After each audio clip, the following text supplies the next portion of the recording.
Hey, what's up, guys? Psych Guy's back. Sorry, I got embarrassed in my mouth. What's up? Okay, anyways, watch someone like complain about what are you doing eating gummy bears and everything? No. Anyways, hey, what's up, guys? I'm Psych Guy. Welcome to this channel. Here we go. Hi, what's up, guys? Welcome to Psych Guy. I am Psych Guy. I'm a double board certified adult child psychiatrist. I need to teach the masses about field medicine I love and respect, psychiatry and psychology, everything and anything in the field. I try to go ahead and talk about cases that are famous in the news, that you've seen on the TV, just to try to make it all interesting. I've also made delve into some YouTubers and kind of sort of break things down. So yeah, this is a fun, exciting channel. I love it, and I love doing these videos. Appreciate all the support that you guys have been to this, giving to this channel. Much appreciated.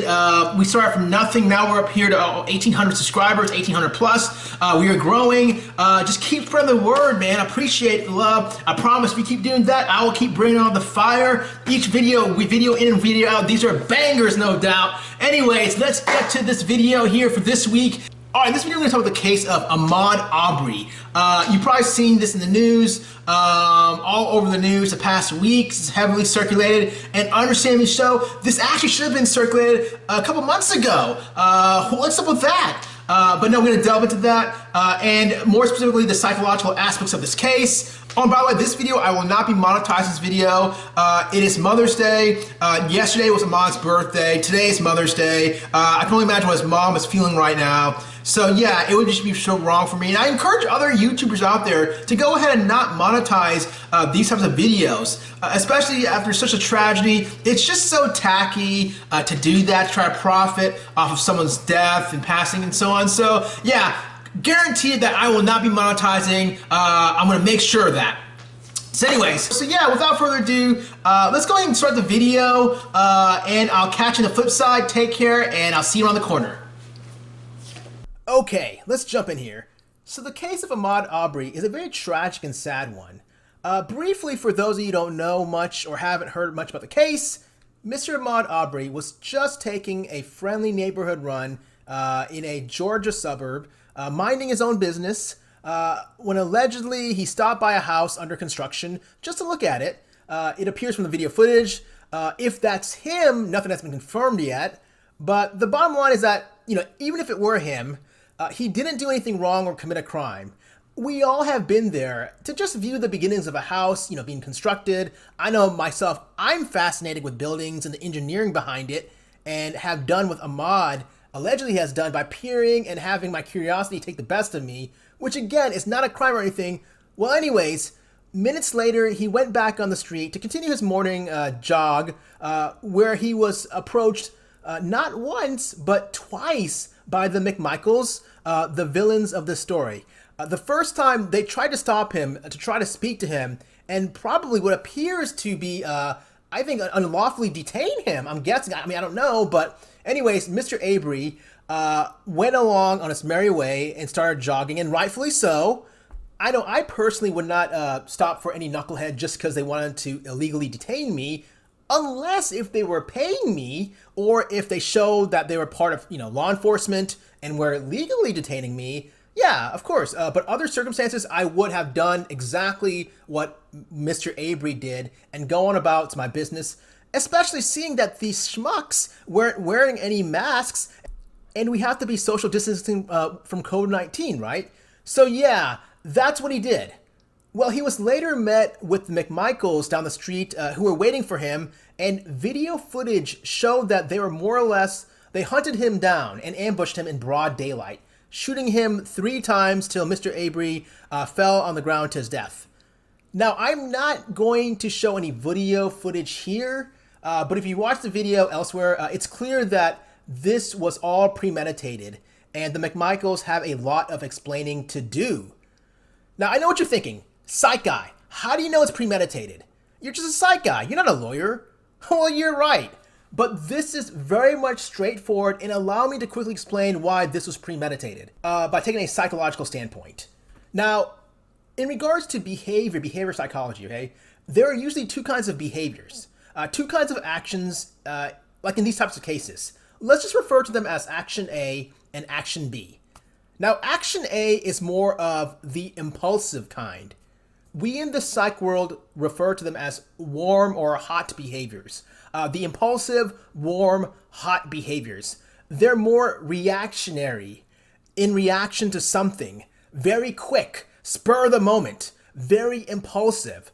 So a quick example here, when a parent out of the blue grounds a teenager because a teenager has been skipping school and failing all his or her classes. And immediately when the teenager finds out that he or she is grounded, this teenager thrashes and destroys his or her room, throwing objects, tearing down posters, just flat out destroying it. Now that action by the teenager, this is what's called a warm, hot, reactive, impulsive type of behavior. It wasn't planned by the teenager.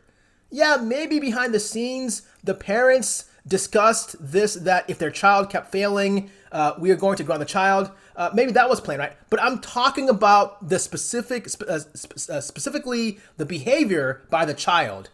It's not like he or she planned it out and thought, well, if my parents grounded me, I'm going to tear off all the posters off my wall. I'm going to throw all my clothes all over the room, blah, blah, blah. No, the teenager got blindsided, and that was a warm or hot, spur-of-the-moment reaction to the grounding. You see that sort of behavior, by the way, those type of reactionary type of behaviors in a lot of folks who have mental illness like depression or bipolar or impulse control disorder, that kind of thing. Or you can see like in that example I gave, the teenager, they don't have to have mental illness. But anyways, these folks, they don't plan on their acting out. It just happens when they are overstressed. So yeah, that's the first type of action, action A. Now the second type of action, action B, is more of the instrumental and intentional, cold, pred type behavior. Again, pred, I can't say the whole word. But you see these more in folks with antisocial, narcissistic, folks who really are cold and don't care about others. I'm not sure if I can say that word. YouTube has an algorithm. But the ones behind 911, perfect example. These types of actions are more planned out. They're like a staple of serial killers. Methodically plan out something, and I'm not going to say the McMichaels are serial killers, no, but it's pretty obvious that this was premeditated and planned and thought out. How do I know? Well, a few months ago, one of the McMichaels guns was stolen. I want to say the start of the new year, because either the son or the father, I'm not sure. I could look it up to fact check it, but honestly, I can't stand either of them right now, and don't want to waste my time, but you get my drift. One of them had their gun stolen. I want to say it's a son, and then one of them contacted the police. So this sort of retaliation was brewing. The thought of retaliation was brewing for a long time. Not only that, but the fact that they tried to stop and unlawfully, it appears like, unlawfully detain Mr. Arbery the first time, and Mr. Arbery, rightfully blew them off. And then later, they had their truck parked in the middle of the road waiting for poor Ahmaud when they ambushed him. Again, watch the video if you don't believe me. But if this isn't planned out and pred, and I can't say that word again, then I don't know what is. Now, if say the first time they tried to detain Ahmaud and a fight broke out and things got out of hand and the son shot Mr. Arbery, then maybe it looks to me that maybe, okay, there's a good chance that more than likely it's the first type of action. It's more of the impulsive, reactive type of action that I described. Action A, the warm, reactive, impulsive action. But the fact that they were waiting in the middle of the street, just setting up shot and pretty much ambushed him like he was an animal and they were hunters, it seems premeditated and planned for sure. And if you watch the video, it could back up my hypothesis. And the fact that Mr. Arbery was trying to get that gun away and was fighting to his last breath, well, guess what? He had no choice. If he didn't, had he not done that, he could have gotten shot and died. Remember that one video of the cop who gunned down the individual who was running away from him? Who knows what was going on in Mr. Arbery's mind? And it appears as if he made a valiant effort to try to save himself, but unfortunately came out on the losing end. So this is a straightforward case in my humble opinion. Their actions were cold-blooded, premeditated, instrumental, and planned. And though I'm not a lawyer, I do know that simple layman's term definitions. I do know that between manslaughter versus murder, I believe is that manslaughter is more non-intentional and accidental and involuntary as a result of just, reactionary, sudden impulsive type behavior, the action type A, versus murder, where it's more intentional, more instrumental and planned, cold-blooded behavior, where there is malice. So murder seems like the appropriate charge here, in my humble opinion. And I heard that as of last night, neither of the McMichaels, they don't have a lawyer. Believe me, they're gonna really need one. Brah, you gotta get a lawyer. The video footage and the incongruent lies don't match up. Heck, the father was even claiming that Mr. Arbery was violently attacking his son, when clearly the video showed more self-defense than anything. Now, there are a lot of other nuances to this case, questions about charges for others involved, such as the person filming the video and his affiliation with the McMichaels, and also questions about this being racially motivated and possible cover-up by the DA and protecting the father, who's an ex-cop for that county, and this probable, good old boy network. But I'll leave it up to the Georgia Bureau of Investigators and the state courts to figure that all out. I'm just a psych guy, and I'm specialized in discussing about all the psychological and/or psychological nuances of this case or these types of cases. Kind of like how I was able to determine how this was all premeditated and cold-blooded just based on the actions that I observed on the video, not even mentioning or talking about anything else in the case. Now, one other thing or concept that's very important to discuss revolving this case is the psychological concept of social vigilantism. So first off, what is social vigilantism? Well, it's basically, by definition, it's an act by a certain type of individuals who try to propagate their superior dogmatic beliefs onto others in order to correct others' more rather inferior and ignorant opinions, ignorant according to the social vigilantes, okay?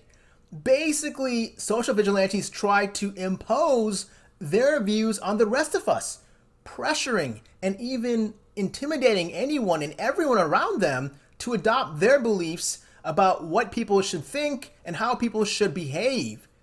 It's as if they have or possess this internal delusion, this grandiose delusion almost, as if they are obligated and it's their duty to enforce certain beliefs and standards.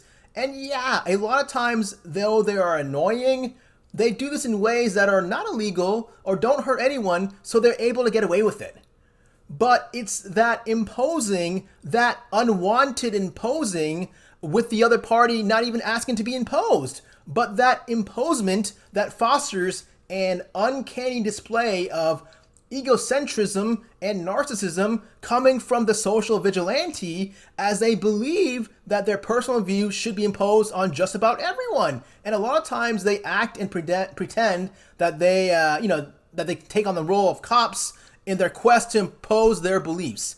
A lot of times patrolling areas or patrolling and watching others' actions and behaviors, surveillance. I mean, they really truly believe that they are acting on the behalf of society to enforce correct ways of thinking and behaving, when really nothing is wrong.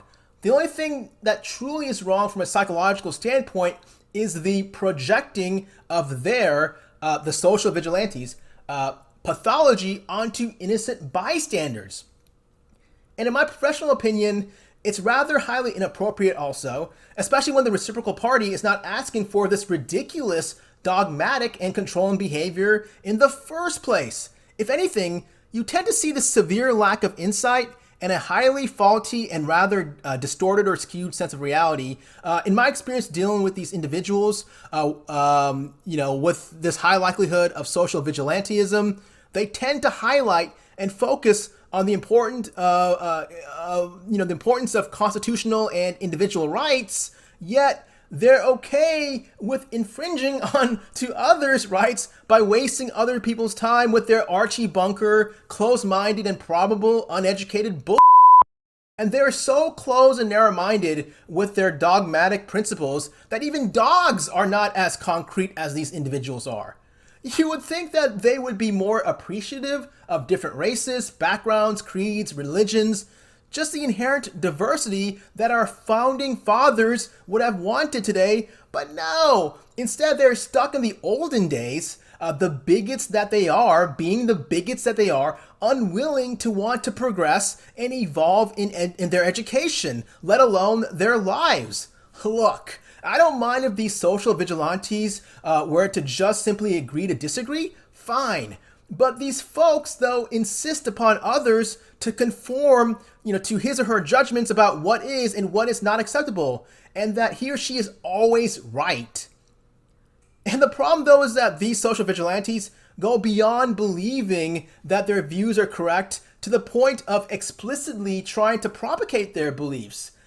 They get to this severe level of mistrust, and when they see others with beliefs or attitudes that are contrary to their own, they become upset and angry and take action to change other people's beliefs, which leads into this conflict with others, almost as if other people's differing opinions is a social crime of some sorts that must be punished.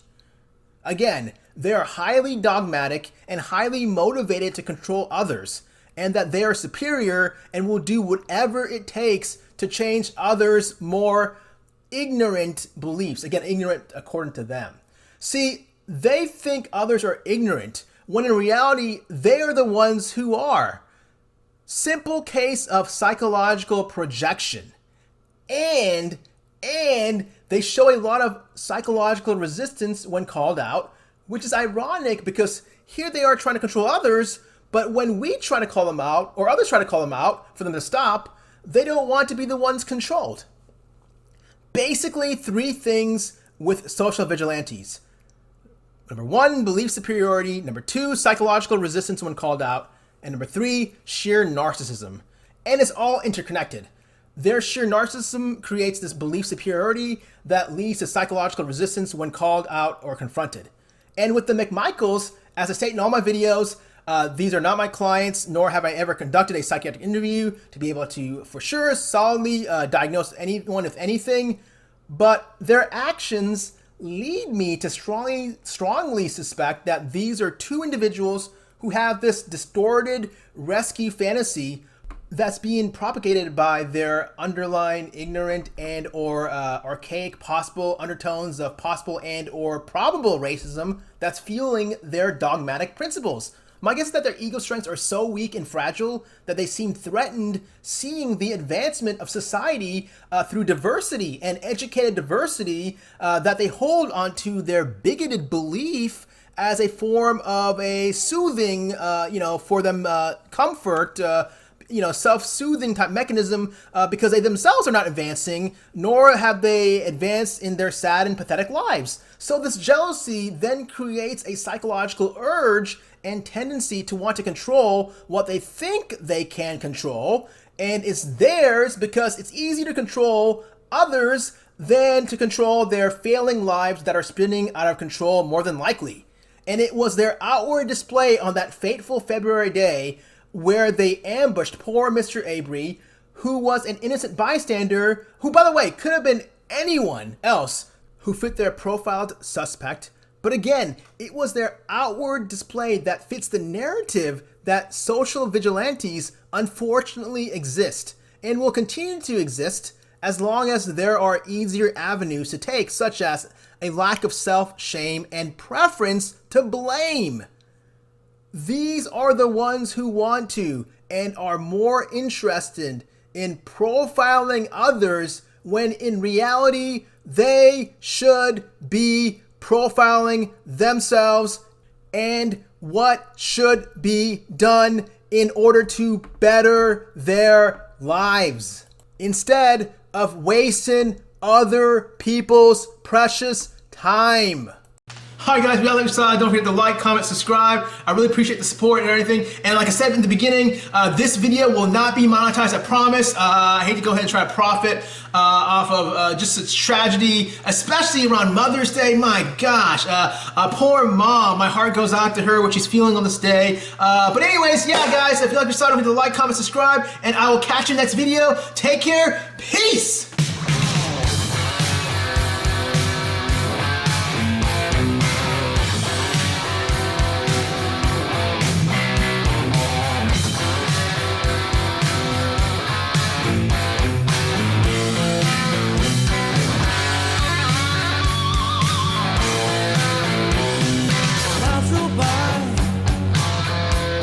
I look to the sky.